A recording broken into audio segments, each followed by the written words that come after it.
Going on, family? Everyone's doing good. All right, all right. So this is a poem about a man who was invited to a wedding, all right?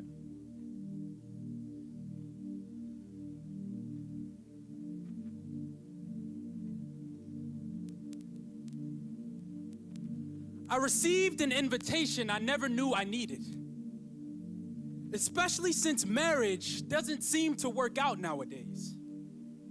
Research tells me that lack of commitment is the most common reason for divorce. So I wondered if commitment would also show up to this wedding I was invited to. I remember seeing recap videos of that proposal when the groom-to-be dropped down to his knees. That posture to me looked so much like defeat. I just couldn't believe that a man would lay his life down for his bride to take a seat.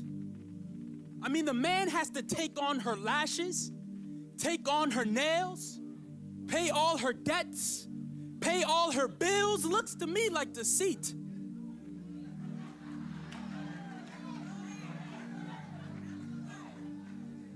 It looks to me like deceit.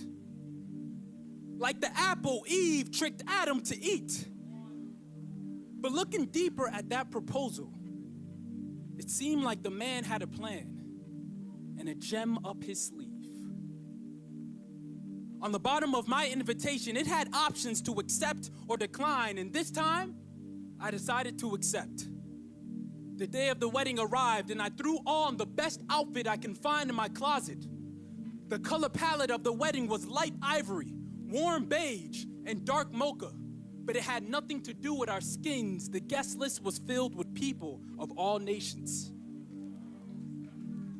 I arrived to the wedding a bit earlier, just in time to witness the first look. And you should have seen the face of the groom when he finally laid eyes on his bride, all dressed in white.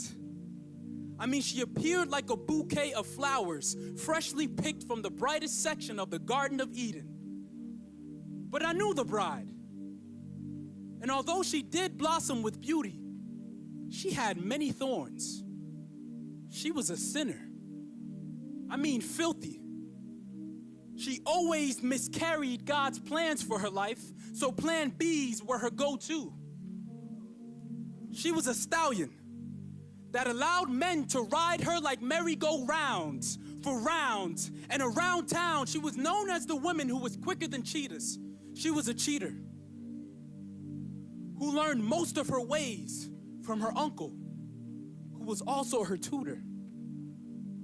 Her uncle knew multiple subjects, both boys and girls. Her uncle knew multiple subjects, both boys and girls. Science courses turned to sex education in a second. She was seduced to hold secrets and suppressed to silence. Men became vicious predators, and she became an obedient prey. She even witnessed her own father objectify women the same way. No wonder why she found it difficult to pray to her Father in heaven. Listen, she had so much sin in her life that I thought she picked up a mirror, gazed at her broken eyes, and told herself that she would take them all to her grave. But instead, she took them to the altar. On this day, this wedding day, she was spotless, like the blissful white color of her dress. The blemishes from her past lifestyle couldn't be located, as if the groom cleansed her with his unfailing love. Now, I make my way into the pews just in time before the bride and the groom walk down the aisle. The aroma of the room enhanced from petals from flower girl, ring bearer, bearing tokens to signify this covenant, groom dressed in confidence, walking with the speed of patience, more patience than Abraham and Sarah waiting for child to be born, more patience than the prodigal child's father waiting for son to walk the aisle back home while the father holds a smile. And then I turned around and I saw the bride walking down the aisle and the groom holding a smile that stretched out like dove wings, soaring in the sunny blue sky, and at the same time, it rained down on his cheeks. Like the floodgates of heaven were finally opened through his eyes, the bride continued to walk down the aisle, surrounded by angels. She walked like she was finally going to receive a cup of unconditional love. She took steps down the aisle like how Joseph took steps out of those prison gates, because she knew her dreams were finally coming true. The bride finally reaches the altar, and both the groom and the bride let go of their father's hands to be released to each other. At the altar, vows were sprayed into the air with mist that sounded like to have and to hold, for better or for worse, for richer or for poorer, in sickness and in health, till death do us part. But it seemed like death did them together, the way they died to themselves. The groom died for his bride and promised to never stop loving her. She followed and did the same. And both the bride and the groom made sure to never do anything without their father's approval. Now, after exchanging I-do's without an option to refund them, the magnificent veil was finally torn. And at that moment, the groom realized that the painful bride price that he paid was all worth it. The bride's past receipts were finally torn and separated as far as the east is from the west. She wasn't for sale anymore. She is now off the market. A new covenant has dawned. Fast forward to the heavenly reception. I pulled the groom aside and asked him, "How long will you be on your honeymoon?" He responded by saying, "Truly I tell you, today you also will be with me in paradise." And at this moment, I realized that this marriage was different. This wasn't an average marriage. This wasn't a Disney fairy tale.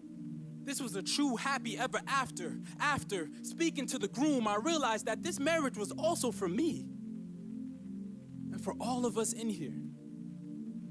You see, the invitation that I received earlier was actually an invitation to join with Christ, and I accepted.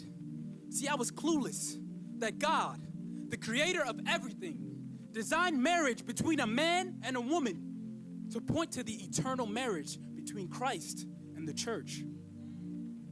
Check this out. The identity of the bride is considered the church, and the identity of the groom is considered Jesus. Marriage is not to meet our needs.